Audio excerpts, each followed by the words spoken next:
D'abord, c'est une main mal placée euh, pour penser pouvoir parler ou contribuer au retour de la paix. Nous nous souvenons tous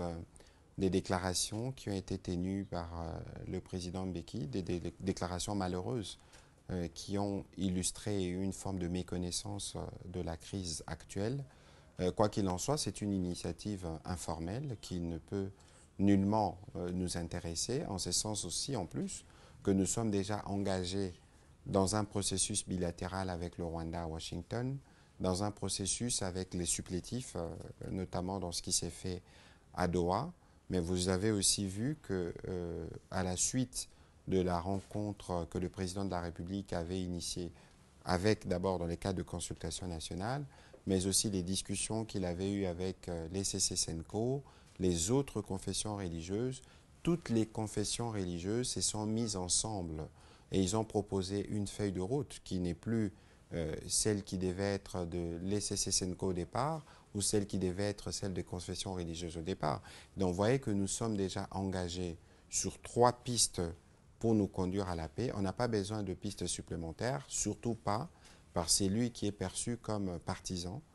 parce que ce sont ses propres déclarations. Et il ne faut pas oublier que la nature de la crise que nous connaissons, elle est d'abord sécuritaire, du fait de l'agression du Rwanda, et que cela est bien pris en charge par les processus de Washington et de Doha. En interne, vous avez vu que dans les derniers gouvernements qui est sorti, il y a déjà eu un début d'ouverture à ceux qui étaient dans l'opposition ou dans la société civile, mais qu'il y a d'autres démarches qui sont en cours et donc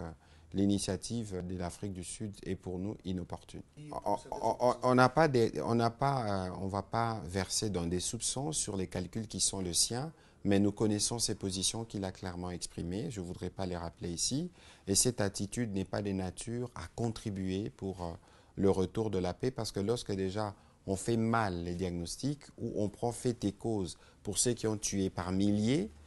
pour penser pouvoir occuper Goma et continuer d'ailleurs jusqu'à aujourd'hui de faire une gouvernance par crime. Vous voyez, vous tous les jours, les crimes que nous recensons, les Congolais qui sont massivement en train de quitter Goma parce qu'ils n'en peuvent plus d'être étouffés dans leur liberté fondamentale. Et nous pensons véritablement que quelles que soient ses intentions, ça ne nous intéresse pas et il n'y a aucune personnalité